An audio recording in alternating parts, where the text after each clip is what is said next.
poin penting. Dalam memahami ilmu agama ini kan tidak selamanya harus sejajar dengan akal manusia. Dalam arti kata gini, kan kalau kita mau pakai akal manusia ini, akan banyak syariat Allah yang kita protes, Mas. Contoh misal, kenapa harus sholat duhur sama asar? Dua-duanya siang hari, dua-duanya 4 rakaat. Kenapa enggak 4 rakaat aja ya? Kan bisa. Kenapa kok, misalnya kenapa harus ada malam dan siang? Kenapa enggak malam aja? Atau siang aja biar kita bisa beraktivitas gitu kan? Kenapa harus ada batas umur? Kenapa harus laki-laki dan perempuan? Kenapa tidak ada jenis kelamin yang ketiga? Banyak sekali. Kita bicara masalah lingkup substansial ibadah, misalnya haji. Kenapa harus haji itu ada nginap di Mina? Di Mina itu di kemah. Di wilayah Mina, di kemah. Terus kenapa harus melontar batu? Kan nggak masuk logika itu. Nggak masuk logika, untuk apa gitu? Kalau dulu Nabi Ibrahim melakukan ya dulu. Tapi kan memang syariat Allah datang seperti itu. Nah, cara kita adalah kita coba yang memahami lebih jauh. Bukan begitu bertolak belakang dengan akal kita, langsung kita main tolak. Berarti yang ngomong ini salah. Enggak, kok saya belum paham ya? Tanya lagi kepada ahlinya. Kan banyak Indonesia ini kaya sekali kiai dan ustadz yang bisa ditanya gitu kan. Yang boleh datangin ditanya. Para habaib yang mungkin Masya Allah yang mereka berilmu bisa ditanya kepada mereka tentang hukum-hukum ini. Pada saat ditanya akan dijelasin kok. Asal mereka paham, akan mereka paham. Akan jelaskan. Itu Pancasila, Mas. Sila pertamanya kan ketuhanan yang Maha Esa. Itu kalau bahasa agama kita kan tauhid, mengesahkan Tuhan kan gitu. Itu yang selalu kami dakwakan, gitu kan. Keadilan, kemakmuran, semua kita ajakkan. Orang kaya kita suruh sedekah dan segala macam gitu. Tak mungkin. Syair-syair yang dilantunkan di Indonesia Raya dan yang sejenisnya semua untuk membangkitkan semangat pejuang pada dulu. Masa kita mau hapus begitu saja? Itu nggak mungkin. NKRI harga mati semuanya ini. Nah, tapi kalau NKRI artinya adalah banyak agama yang berbeda dan kita menghormati agama yang berbeda. Nih, saya udah bahasakan tadi, Mas. Di zaman Nabi SAW ada orang Yahudi dan bagaimana Nabi bermuamalah. Nabi bertetangga sama mereka. Nabi pernah diundang makan, beliau datang. Nabi pernah transaksi jual beli di pasarnya dan para sahabat juga begitu. Bahkan waktu Nabi Muhammad SAW meninggal itu, beliau sempat, anak mantunya Utsman bin Affan orang kaya, tapi beliau tidak ambil uang dari situ.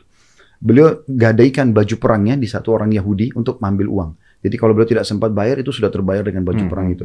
Itu dengan seorang Yahudi. Gitu kan. Jadi Nabi itu sangat bijak. Kalaupun ada satu orang non-Muslim yang melakukan satu kesalahan, maka beliau betul-betul bijak menilai orangnya ya, bukan rasnya, bukan agamanya. Itu penting. Ya. Wah, menarik sekali.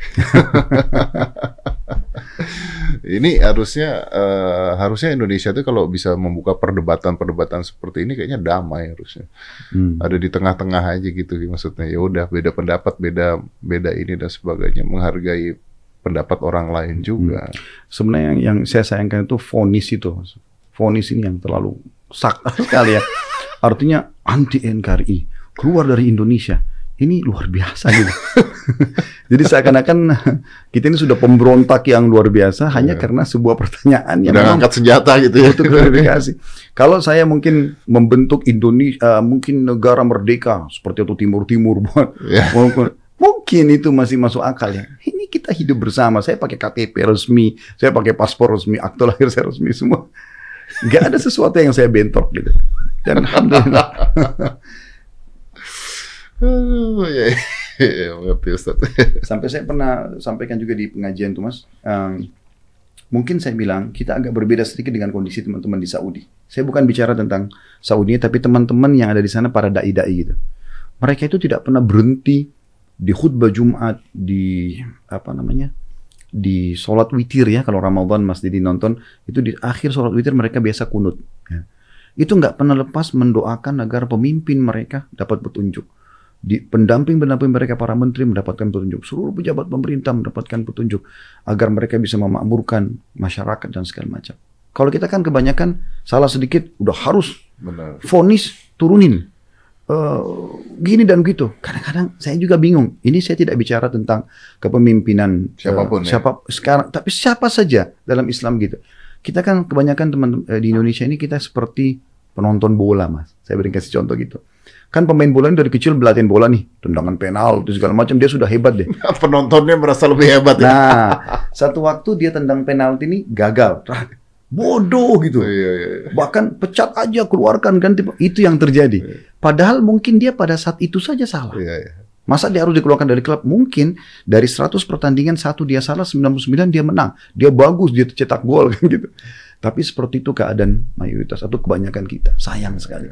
Bahkan orang bicara tentang vonis orang ini di pinggir-pinggir got jalanan, di warung-warung kopi, gitu kan. Ibu-ibu lagi goreng, bicara masalah intan itu, ribut suami istri antara ini. Oke, Ustadz. Kenapa bisa terjadi seperti itu masyarakat kita? Di dua sisi, di dua pihak ya, mau kanan mau kiri, saling memvonis. Kenapa bisa terjadi seperti itu? Ini kan artinya ada yang memecah dulu gara-garanya. Saya tidak tahu kalau sebab utamanya Mas ya. Cuman saya lihat mungkin kita dalam proses belajar mungkin masalah demokrasi ya, yang kita akhirnya bebas berpendapat segala macam, tapi memang belum terkontrol. Makanya kalau saya pribadi bicara sih lingkup saya dengan pengajian saya saja. Saya bilang ibu-ibu, kalau biasanya ibu-ibu banyak kan gitu. Kalau ibu-ibu saya sarankan untuk fokus kepada pekerjaannya. Jadi bisa lebih maksimal. Jadi nggak usah lagi goreng tempe, goreng ikan, terus kamu kelompok 10 atau kelompok 11 gitu kan. Jadi nggak usah gitu. Karena itu bukan wacana, nanti tempenya hangus. Atau orang lagi duduk minum kopi, pekerjaannya cuma supir di jalan, dia tidak sama sekali ada hubungannya sama politik atau ekonomi, lalu dia sibuk bicara tentang masalah itu. Artinya buang-buang waktu, nggak ada gunanya. Kalau bicara ahlinya mungkin lain. Atau apa yang kita berikan saran sampai, itu berbeda kan gitu. Lebih baik kita sibukkan diri kita dengan hal-hal yang positif yang mungkin bisa menambah pahala buat kita, bisa menambah ilmu. Kita korek informasi baru mungkin sama orang di depan kita yang kira-kira bermanfaat lah. Memperbaiki ekonomi kita, memperbaiki akhlak kita, sikap dan segala macam gitu. Baik Ustadz Khalid, terima kasih banyak. Ini menginspirasi sekali dari tadi jawaban-jawabannya. Ya mudah-mudahan Indonesia dengan ada jawaban ini menenangkan dan Indonesia semakin tenang, dan yang pasti kita semuanya juga NKRI Pancasila dan ya mendukung hal itu semua.